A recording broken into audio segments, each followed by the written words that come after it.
आपको सृष्टि रचना समझाते हैं। गरीबदास महाराज जी से एक भक्त ने पूछा ऐसे ही, तो उन्होंने भी यही एक आरती में अपना वर्णन दिया और यही कबीर साहब ने गरीब धर्मदास जी को बताया। क्या बताया? अदली आरती अदल पठाऊं, योगन योगन का लेखा ल्याऊं। जा दिन ना थे पिंड नहीं प्राणा, नहीं पानी पवन जमी असमाना। कछ मछ कूरम ना काया, चंद सूर ना दीप बनाया। शेष महेश गणेश न ब्रह्मा, नारद सारद ना विश्वकर्मा। सिद्ध 84 ना 33 नो अवतार नहीं 24। 5 तत्व नाही गुण तीना, नाद बिंद नाही घट सीना। चित्रगुप्त ना कृत्रिम बाजी, धर्म राय ना पंडित काजी। दोनों कार अनंत युग बीते, जादन कागज को किन चीते। जादन थे हम तख्त खवासा, तन के पाजी सेवक दासा। संख युगन पर लो परवाना, सत्य पुरुष के संग रहाना। दास गरीब कबीर का चेहरा, सत्यलोक अमरापुर डेरा। दास गरीब कबीर का चेहरा, सत्यलोक अमरापुर डेरा।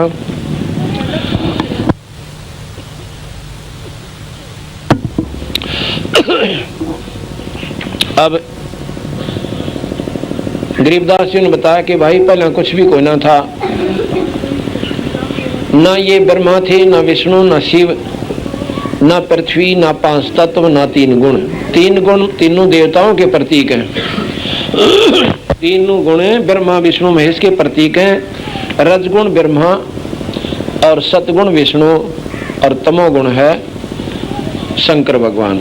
थोड़ा तेज करो भैया, थोड़ा ज्यादा गूंज भी ना बने। तो महाराज बता रहे हैं कि पहले कुछ भी कोई ना था भाई। न ये तारे थे, ना सूरज थी, ना चांद था और ना ही 84 शब्द, ये कुछ भी कोई नहीं था। तो उसमें क्या था? तो उनसे पूछा कि महाराज जी जब यहाँ कुछ भी नहीं था तो आप कहाँ थे?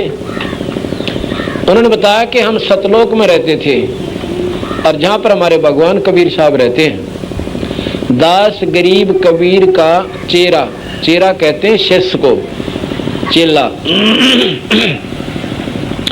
दास गरीब कबीर का चेरा भाई, सतलोक हमारा अमरापुर डेरा। अमरपुर, पुर कहते हैं नगर को, हमारा वो सतलग नगर है, सतलोक है, वो स्थान है जहाँ पर अपना डेरा है। वो सतलोक कभी नष्ट नहीं होता, इसलिए उसको अमरलोक कहते हैं, अमरलोक भी कहते हैं। इस पर बताया कि पहले भाई कुछ भी नहीं था।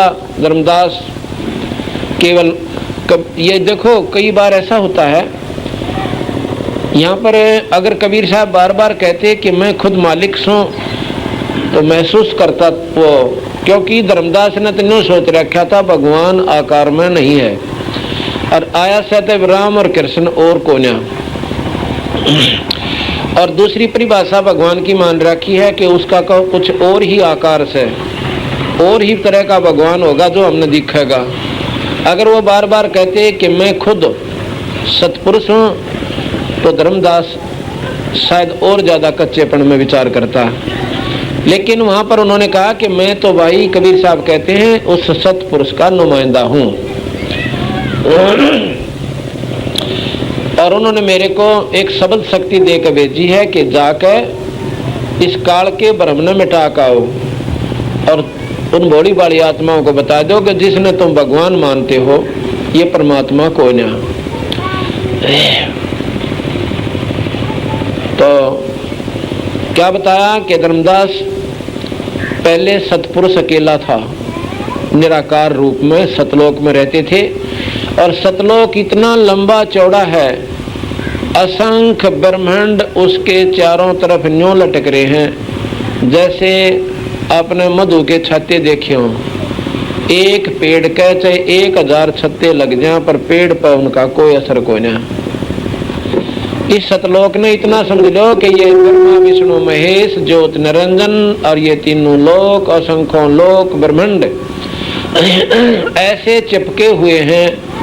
वहां तो चिपक रहे हैं टहनी के, और ये चिपका रखे ऐसे शक्ति तो है। कोई उसको गुरुत्वाकर्षण शक्ति कह ले, हम उसको परमात्मा की शक्ति मानते हैं। उन्होंने ऐसे खेल करके ये इतनी दूर दूर लटका रखे हैं। प्रानंदनी एक शक्ति है, जाके सृष्टि आधार है।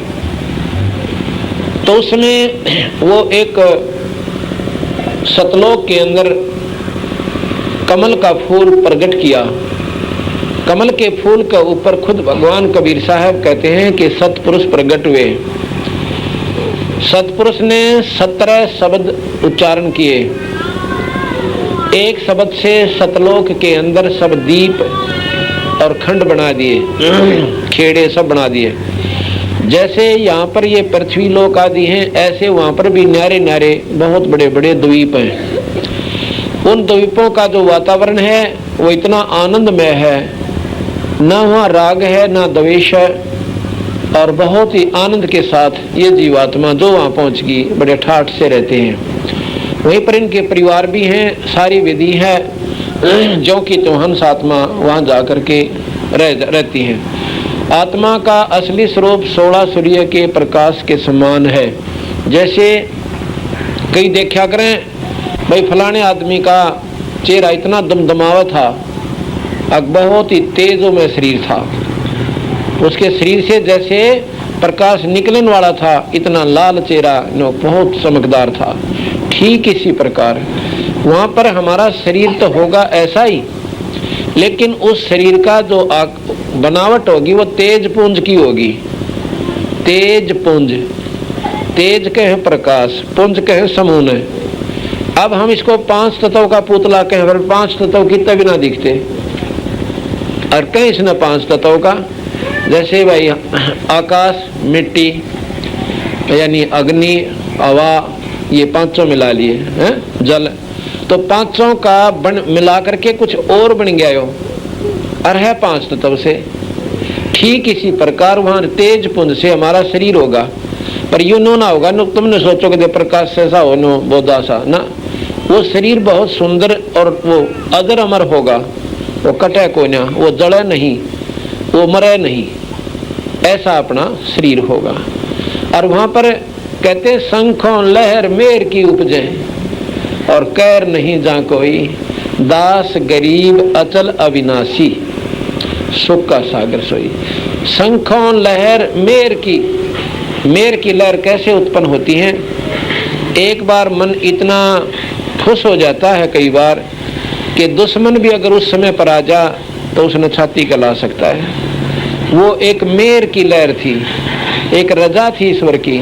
उस समय उसने दुश्मन और मीत नहीं दिखा था, और जब वो लहर चली जाती है फिर उसने मनमाना मुकदमे कर दे, रोला मचा दे, भुंडी बोल रहा, बुरा तरह बोल पड़े। वो काल की रजा थी, मेर थी, वो लहर थी। तो हमारे ऊपर काल की लहर 99.99% से इतना दबाव अपने ऊपर है, और उसमें से 0.01 एक बार उनके ऊपर आवास है जो मालिक की शरण में है। और जब हम सतगुरु शरण में आ जाते हैं फिर हमारी यह मेहर अपने आप दया उत्पन्न होने लग जाती है। काल की रजा घट जाती है, दयाल की रजा बढ़ जाती है। काल का दबाव घट जाता है, सतगुरु की रजा बढ़ती चली जाती है। तो एक छोटी सी बात को सुनकर निवात्मा भरका आवश्यक दनु खूब रोए लो बैठ के। दुख देना तो दूर रहा, यानी और का दुख भी ना देखा जाएगा, ऐसी भावना अपनी होती चली जाएगी।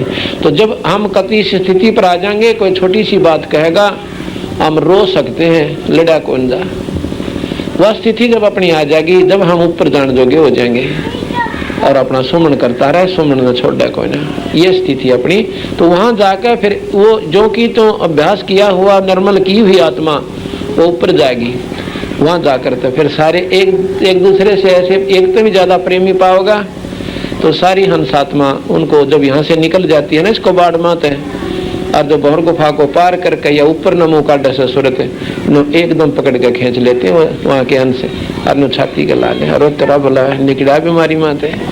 और यहाँ से हम MLA MP बनकर राजी हो जैसे अकबराना के बन गए, और फिर कहीं कुत्ते की दुनिया में जाओगे, ये तुम्हारा भूल भुलैया ला रखी से।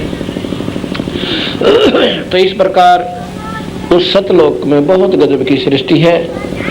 और जो वहां भी नहीं रहना चाहते ना, सतलोक में भी जिनका नहीं न सोचेंगे हम तो बस निराकार यानी अपने ऊपर जाएंगे, तो वहां फिर 3 लोक और से वो अभ्यास फिर वहां करना पड़ेगा अपने। पर हमने सतलोक बहुत गणा से, वहां से ना वापस आना, इसको बाढ़ का बेरा पट गया, कोई धक्के तो देगा ना, और जब भी नहीं आएंगे हम, या गारंटी वाली। यदि इतने दिखे से अब पहले हम मान ले पढ़ा करते, कीचड़ में खेलते अंडा करते, और जैसा भी अपना घर था मुंडा सुंडा उसमें लौटे रहा करते। अब नौकरी लागी चंडीगढ़ में, और चंडीगढ़ से ट्रांसफर हो जाए नू में, आदमी 100 बार रोए है और 100 कोशिश करे मेरा छुटोड़ा ना लगे, ड्यूटी ना लगे, वहां पर मेरी नौकरी ना लगे। और पहले उससे भी गंदे स्थान पर रहा करते थे अपने घरों में। तो इसी प्रकार जब हम उस स्थान पर पहुंच जाएंगे ना, नीचे झांकने जी को ना करे, आना तो दूर की बात रही। इतना डर लगेगा जैसे एक बार धर्मदास जी को कबीर साहब ले गए थे वहां पे, अरे बोला धर्मदास तेरा जचे ना थी इसका यह बात है, महाराज जी कहें ऐसा चीज है। ऊपर जाके और इतना आनंद आ गया, ने बोला महाराज जी मन तो भी यहीं रहने दो, अगना भाई वापस जाना पड़ेगा धर्मदास, भजन कमजोर रह गया तेरा, भजन बढ़ा तू अपना, ये सुमन कर सतनाम का और सार नाम का, भाई फिर मैं तुझे लाऊंगा। तो वहां रोन लग जा, पैर पकड़ कहने का मत गालो महाराज, हुआ तो जम की नगरी से, तो मैंने राख लियो महाराज हमसे बिगड़ी है, हम तो नीच आत्मा है, हमने यहीं राख लो। भाई देख राख नहीं सकता, ये नियम कंडमों से मेरा, रखूंगा लाऊंगा तुझे, ये मेरे पे विश्वास कर ले, और तू भाई भजन करता रहे।